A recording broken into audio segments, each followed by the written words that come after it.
El padre Gabriel regresó distinto. Eso fue lo primero que empezó a decir la gente del pueblo, porque antes era un sacerdote tranquilo, muy serio y muy reservado, de esos padres que saludaban a todos, ayudaban en silencio y jamás hablaban de más. Llevaba años siendo el encargado de una parroquia pequeña en un pueblo de Veracruz, rodeado de monte y caminos de terracería. Nunca habían tenido problemas con él, hasta que desapareció varios días. La iglesia dijo que había salido por asuntos de la diócesis, nada más, pero empezaron los rumores, porque algunos habitantes aseguraban haber visto camionetas llegar de madrugada días antes de que el padre se fuera. Y también decían que habían llevado a una muchacha enferma a una casa abandonada cerca del río. No enferma normal. Decían que estaba poseída. La historia empezó a hacerse más fuerte cuando el padre Gabriel regresó, porque físicamente sí era él, pero algo en su manera de comportarse cambió por completo. Primero dejó de dar misa por las noches, luego empezó a dormir encerrado dentro del despacho de la parroquia, y varias veces los vecinos lo escuchaban caminando dentro de la iglesia durante la madrugada, solo, arrastrando algo pesado. Daniel, su sobrino, fue quien más notó el cambio. Tenía ya algunos meses viviendo con él porque estaba estudiando cerca del pueblo, y por eso fue el primero que empezó a escuchar cosas raras dentro de la casa parroquial.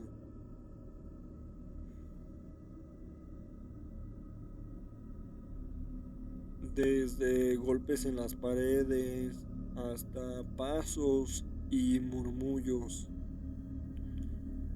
como si el sacerdote hablara con alguien en las madrugadas.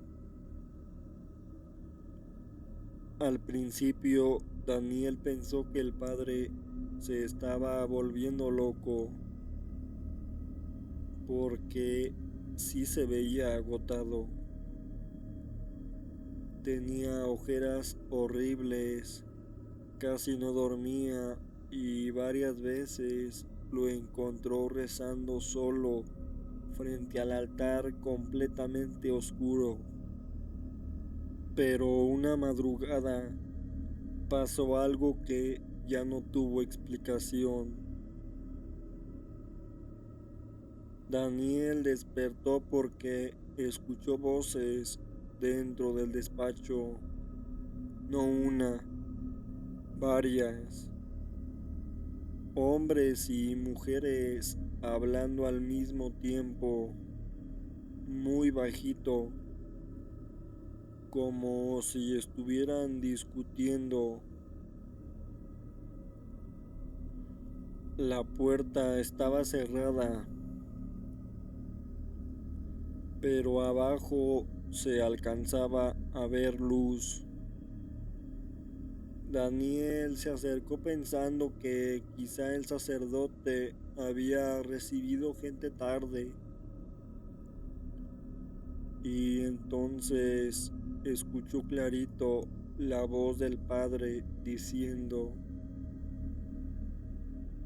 yo ya cumplí, ya hice lo que me pidieron.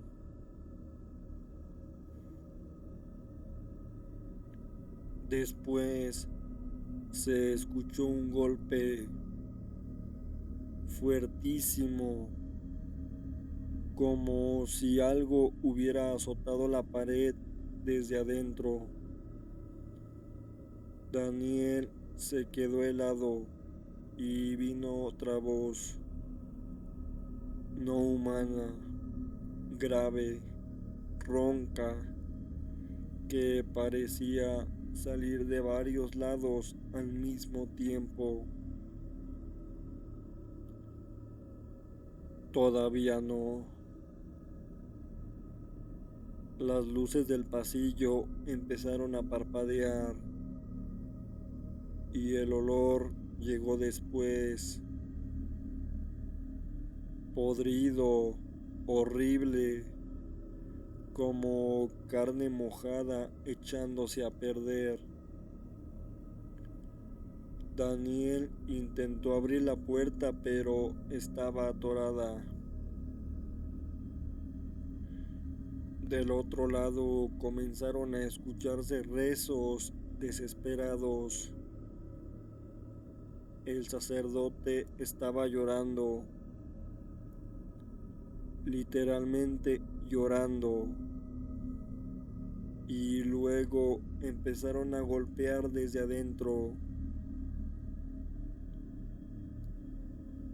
como uñas pegándole a la madera,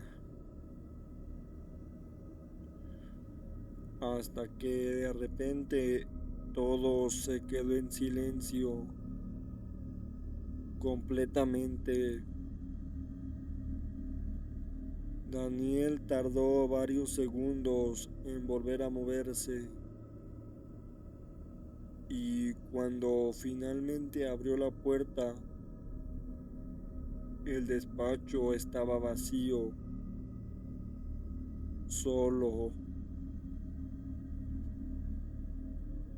La ventana seguía cerrada.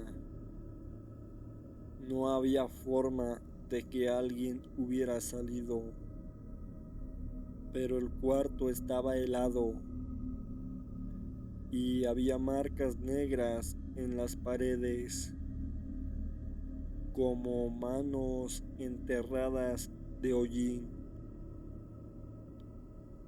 El padre Gabriel apareció minutos después dentro de la iglesia, arrodillado frente al altar, rezando. Daniel corrió hacia él y le preguntó qué estaba pasando, pero el sacerdote no respondió de inmediato. Seguía mirando hacia el frente, como si alguien estuviera parado detrás del altar.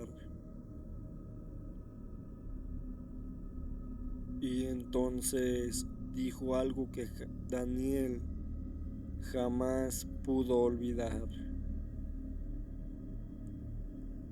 no debimos abrirle la puerta. Después de esa noche comenzaron las cosas peores. Las imágenes religiosas aparecían rotas. Las veladoras se apagaban solas. Y varias personas aseguraron escuchar gruñidos dentro del confesionario. La gente dejó de ir a misa,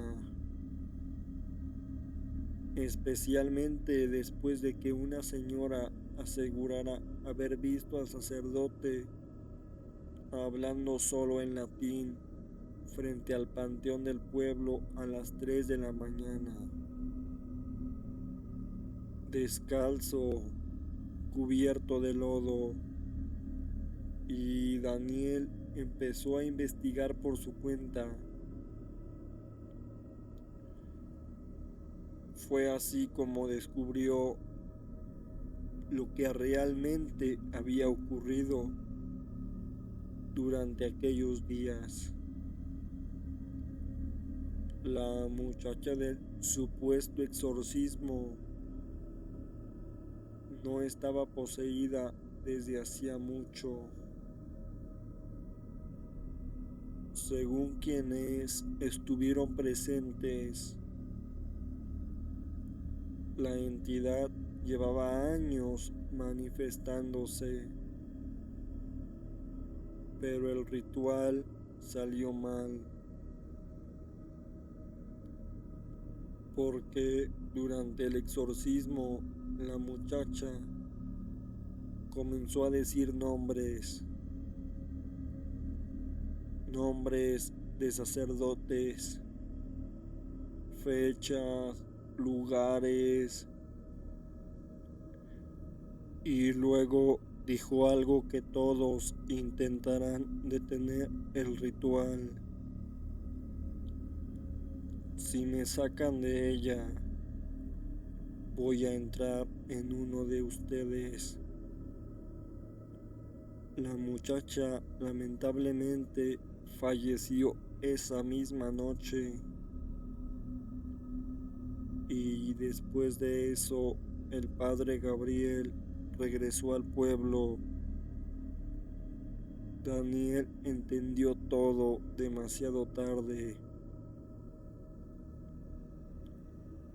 porque días después despertó en plena madrugada al escuchar pasos dentro de la casa, pasos lentos y arrastrados. Y luego escuchó al sacerdote hablando otra vez, pero esta vez no estaba rezando. Parecía discutir con alguien. Daniel salió de su cuarto y vio luz debajo de la puerta de la iglesia. Se acercó lentamente y escuchó una voz horrible dentro. Una voz que sonaba humana. Ya casi me dejan salir completo. Daniel abrió apenas la puerta y vio al padre Gabriel arrodillado frente al altar, pero su sombra no coincidía con su cuerpo. La sombra detrás de él tenía cuernos largos y curvos,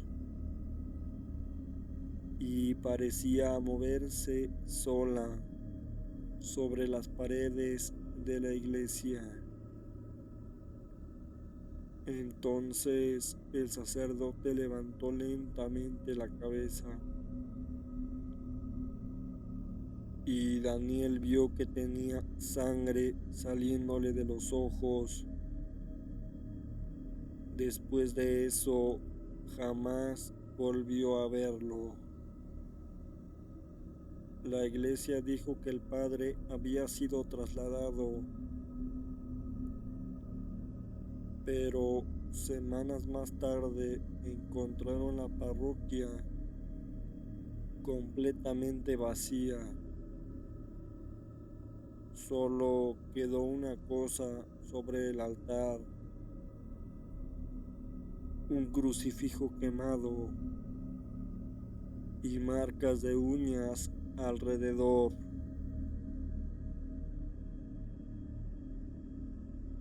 La iglesia estaba en un pueblo pequeño de la Sierra de Puebla.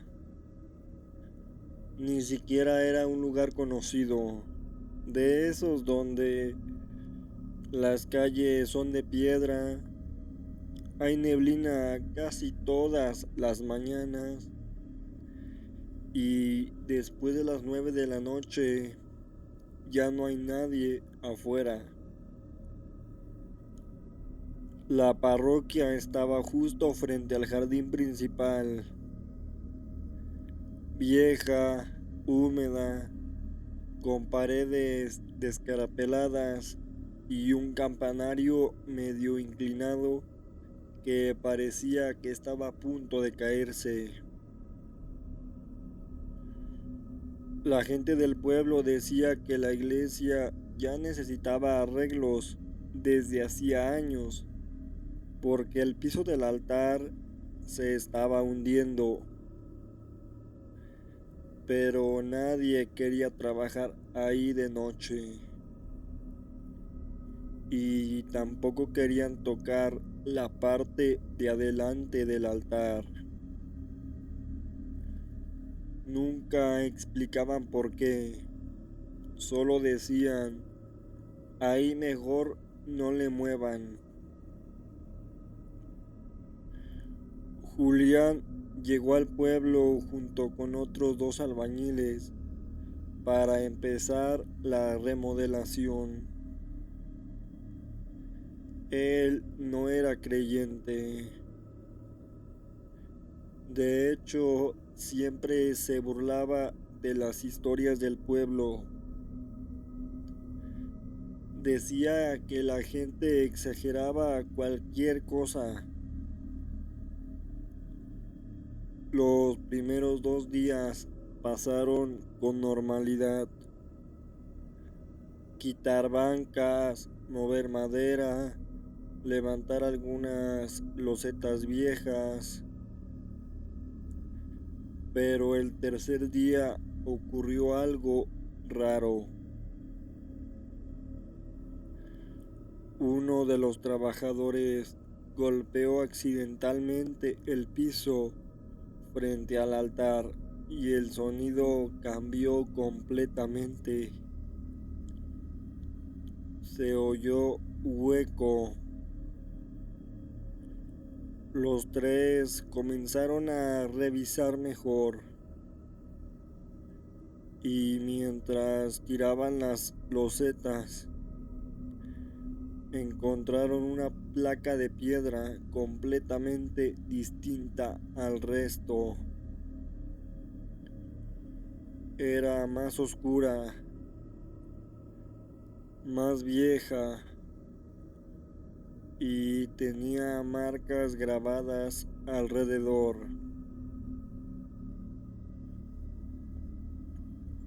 No parecían cruces ni símbolos religiosos normales. Parecían círculos y líneas hechas a mano. Uno de los ayudantes dijo luego, eso no estaba en los planos viejos. Y fue verdad, porque el encargado de la obra ya había revisado la estructura antes.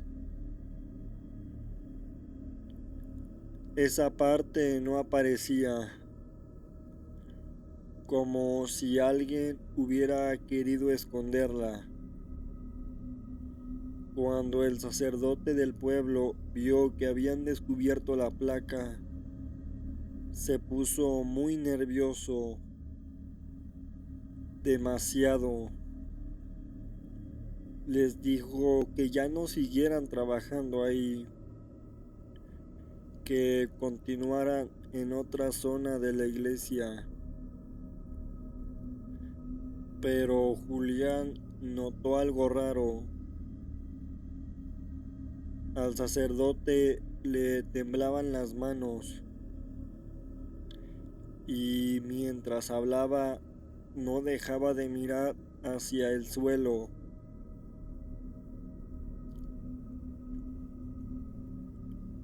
Esa noche no podía dormir bien.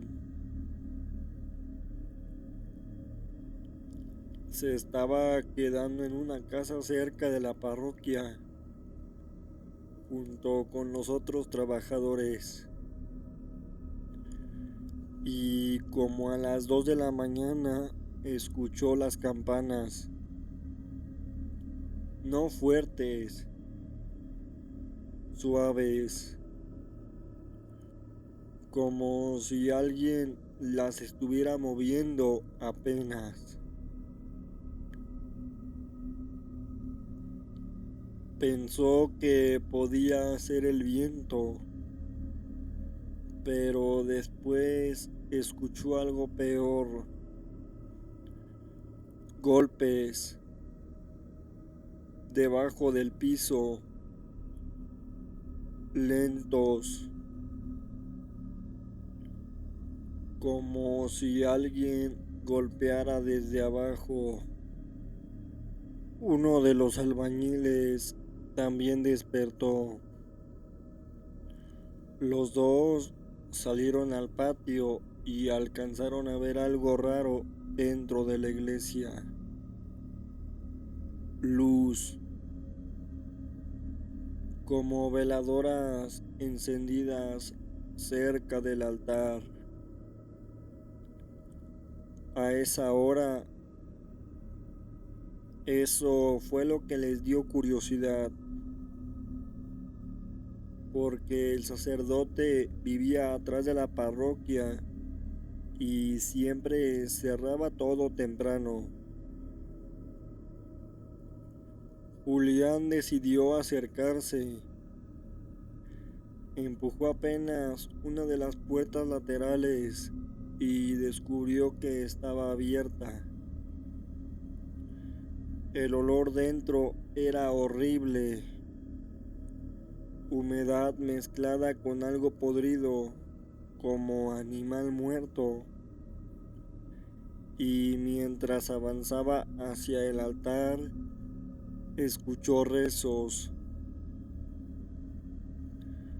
muy bajos en latín. Al principio pensó que era el sacerdote, pero cuando llegó al frente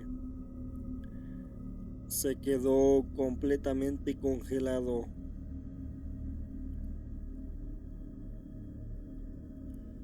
La placa del suelo estaba abierta y debajo había un agujero enorme, oscuro, profundo, y el sacerdote estaba arrodillado frente al hueco, sudando, rezando desesperado, y había algo moviéndose abajo, algo grande.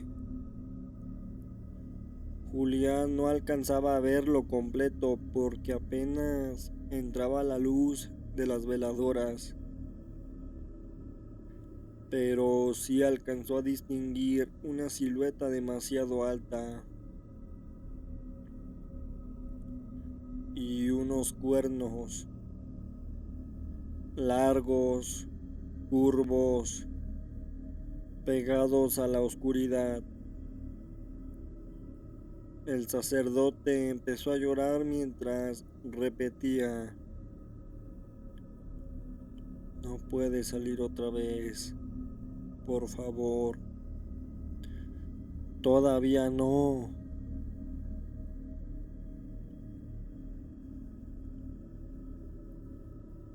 Entonces algo respondió desde abajo. No gritó ni habló fuerte, pero la voz hizo vibrar toda la iglesia. Ya abrieron.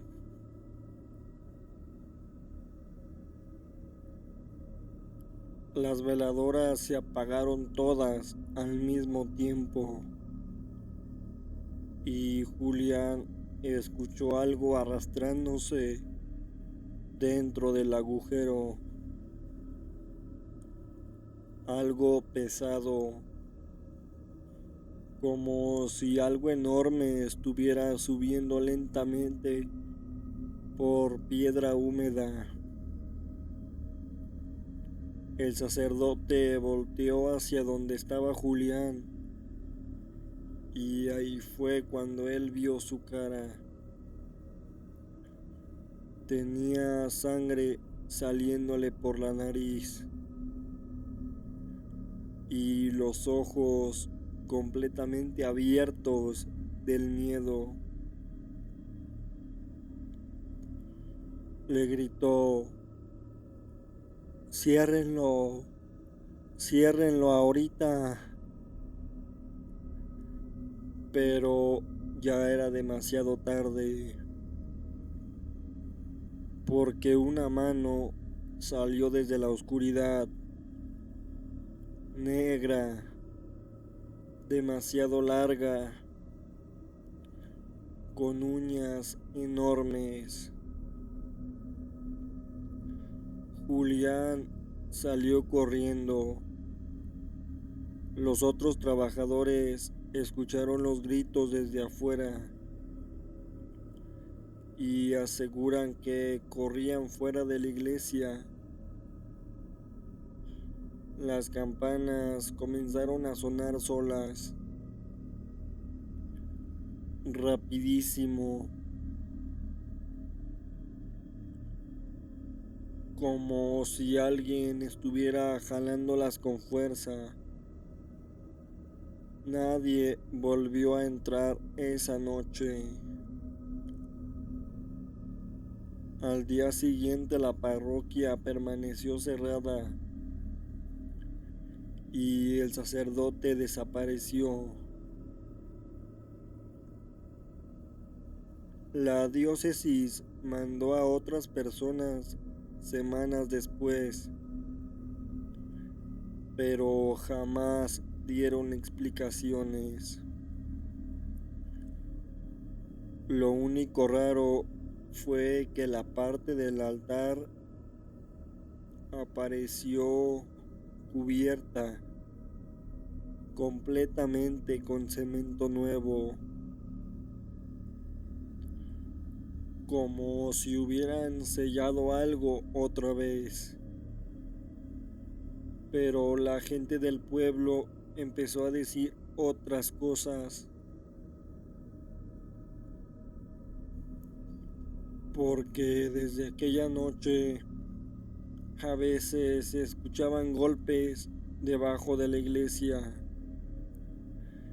y algunos aseguraban ver al sacerdote caminando cerca del panteón durante la madrugada,